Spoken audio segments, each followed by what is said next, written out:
talking about posting. Posting is one of those things, especially on your personal page or your main outlet for where you post about Beachbody and your life and just sharing in general. I feel that, creating a really good way to post is going to help, people follow you and lead to sales and just helping people wherever is needed. So I'm going to do who, what, when, where, and why. So the who do you make your posts for? Well, they're going to be yourself and about your life and about Beachbody as a coach and what it's doing for you. But it's also, sorry, I have notes. But it's also, what you can post about and who it's for is like if you're messaging someone and they say they have an objection about something, whether that's price or, about a program that they just don't understand about the product, you can always go about in a way of posting about that to explain it better in a post. Or maybe it's something that they are struggling with themselves and you want to promote a certain product, to help them learn more and other people who may be struggling with the same thing. What you're experiencing as a coach, the accountability, the income, whatever it may be, you can post about that and share that. And then also, what do you want people to see when they come to your page? So, if you become friends with someone new, what do you want them to see when they come to your page? Is kind of a question I ask myself when I post. I'm like, oh, I just friend requested someone. What are they going to see when they come to my page? But that's the who, the gist of who. So what to post? And this is kind of can be lengthy, but you can make it what you want it to be. And that's what the best part about it is. It's about you as a person. So in your life. So what I usually do, what I've started doing is I don't know what to post half the time. So I started making a list and I wrote down 5 different things about myself that I can post that can relate to other people. Hobbies, I like to do crafts and I like to make things. So that's one of the things I like to post about here and there. Family, of course, a lot of you, especially you have kids, so you can post about kids. I like quotes, something I love reading quotes and reading in general now. Food, clean eating, I like to post about that. And then like hair and fashion, like if I'm having a good hair day, here's a selfie. But I like to pick 5 things that are not Beachbody related. And then that way I can go back and like, oh, I haven't posted about, let's say crafts, or I haven't posted about my family in a while or something along those lines. I can be like, oh, I can post about that today if I'm having like a brain fart. Other examples would be, nails, cars, travel, collections of whatever, books that you're reading, things like that. A goal for posts would be to keep it 80-20. I like this rule. So 80% of your posts that you post each day should be non-Beachbody related. So, and then the 20% is about Beachbody related, whether that is, a sweat pic, I just did my workout, flexing, a product, a new challenge group, Shakeology, a transformation, recipes. The list goes on because, you're a coach and you know a lot about Beachbody. So I find it's really easy to post about Beachbody, but not so much your personal life. So, and then another thing I like to do is ask questions. You want people to be engaged. So some kind of question on your post is always really good to get people engaged and more engagements on your post. Even if it's just a silly question or whatever it may be that's on your mind, I find helps. And you can find out what people engage with most on your page. So say you post, something about food or something and say that's your biggest thing that people, comment about or like or whatever it may be. That's something you want to share more of, I feel like, compared to something that doesn't get as much engagement. And then when to post. Typically 3 to 5 times a day. I do mainly just 3 because half the time I don't know what else to post. But 3 to 5 times a day, and you have to think about who will be online when you post it. So if you're posting in the middle of the night for the majority of the people that you're friends with, they're not going to see that if they're asleep. So you're not going to get as much engagement on your post. I like a good rule of thumb. I remember you shared it with me. Every 3 hours. So every 3 to 4 hours, I feel like is good. And I've started getting in the habit of that, which is really awesome. And then try not to post something about Beachbody back to back. So what I mean by this is like 2 posts in a row about Beachbody, unless of course you're at Summit, then post away.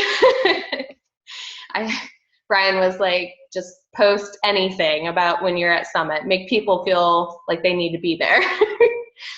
So, and then where to post, I would say your primary social platform, which, me and you, it's primarily on Facebook on our personal page. That's where we have the most interaction. Some people, they use Instagram and it goes really well for that. But wherever you primarily get the most interaction is where I would post 3 to 5 times a day to have that engagement and get people interested and creating that curiosity for people. And then why post?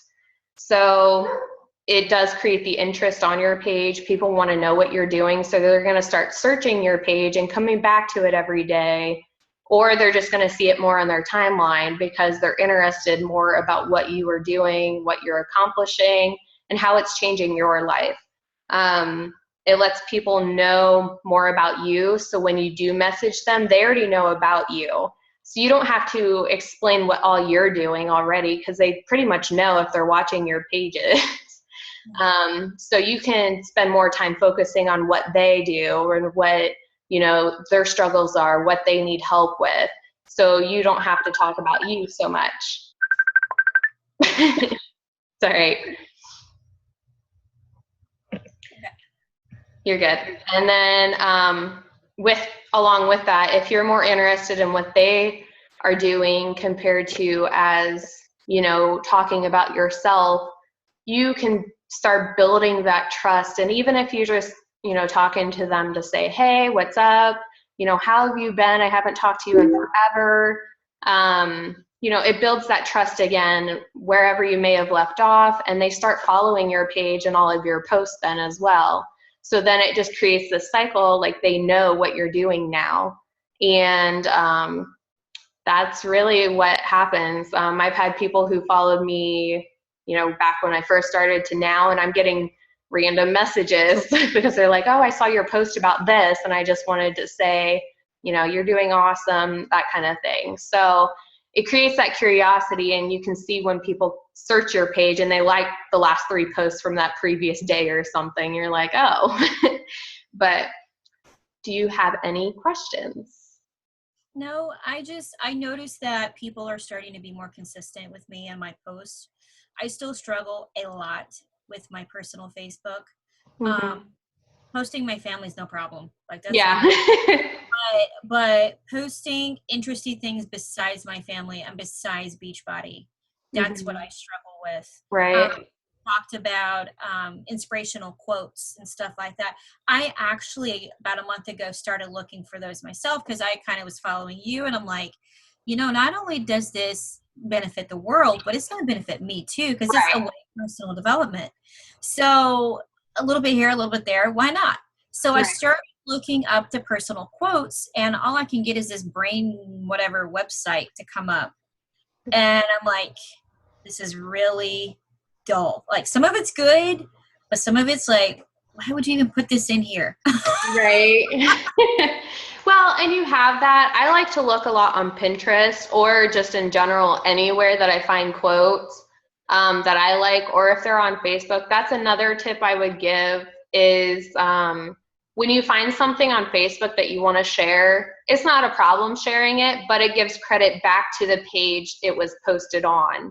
You know what I mean? So if you're able to save the picture and then post it as your own or make a picture similar to your own, and then people are going to start sharing that actually more than something that you shared from someone else's page. I've noticed that a lot with people. They're like, I had someone share a selfie that I had with a quote because they liked the quote, not so much the selfie, but they wanted the quote on their page. And I was like, okay. So, I mean, you make it your own, whatever it is, and people tend to share that more. I've been getting people that share more of my stuff now because I've been making it my own. So, right. But yeah. That I struggle with too is I notice my recipe posts are really strong. Like they're all over it. You know, what's the recipe? But as far as like anything else, I'm still not getting any strong feedback from my workouts, the Shakeology pics, really. I mean, other than in the challenge group. And even in the challenge group, I'm still not getting a lot of feedback from that as well. So that is something that I don't really know how to grow in or how to get better at. So I can receive that. Personal development in general, like just reading at least, 10 minutes a day or 10 pages, that has helped my posts become stronger because I don't know what it is about it. Just growing yourself, you just find, I know it makes my posts stronger. And even Tisha and Brian have told me this because they're like, wow, your posts are awesome now. Like compared to before, they're a lot stronger. And it was when I started digging into personal development that, people are like, ooh, I really love that, or, whatever it is. So I find that has made my post stronger. And, Brian gave me a good tip of asking questions on my post too. And you might not get, people to interact right away. Not every post is going to be as strong, but, it progresses. Whenever you ask your question, do you try to well, your facial expression some I know. I'm like, what? like zone it like I took pre-workout earlier and I don't know if it's worn off yet. But seriously, like, do you try to ask your question before like your status? Do you ask it in the beginning or the end? It depends on what it is. Sometimes I ask before only because I want to draw them into the post. Like if it's a really interesting question that, maybe some people are like, oh, what else is after the question or something like that. Sometimes I ask a question at the end. Like an example of a question beforehand at the beginning of the post is like, oh my gosh, have you guys ever felt this way? And then, maybe something like that, or, oh my gosh, this was delicious. Have you ever tried this? Something like that would be helpful to like draw them in. So like posting your recipes, it would be ideal to start asking, like example, have you ever tried this before or thought about trying this or something to get that engagement? Yeah, something like that would help too. Like, and then they want to know what it is that you just posted or like what you made or how it was made or anything like that. It kind of draws them in. An example for a question at the end, I would say was like, you had a product of some sort, like, Shakeology, for instance. And, you're like, oh my gosh, I just have so much energy today and this is just awesome. You feel that your day drags on sometimes or, whatever it may be, something like that. Like, do you ever feel like this? Do you ever, I'm trying to think of another question, but something similar to that, like of that effect. Okay. But yeah. That's all I have. Okay. I will actually go ahead and stop recording, but. It wouldn't let me record. What's that? It wouldn't let me record. Okay. We'll send it to you. I had to have permission from the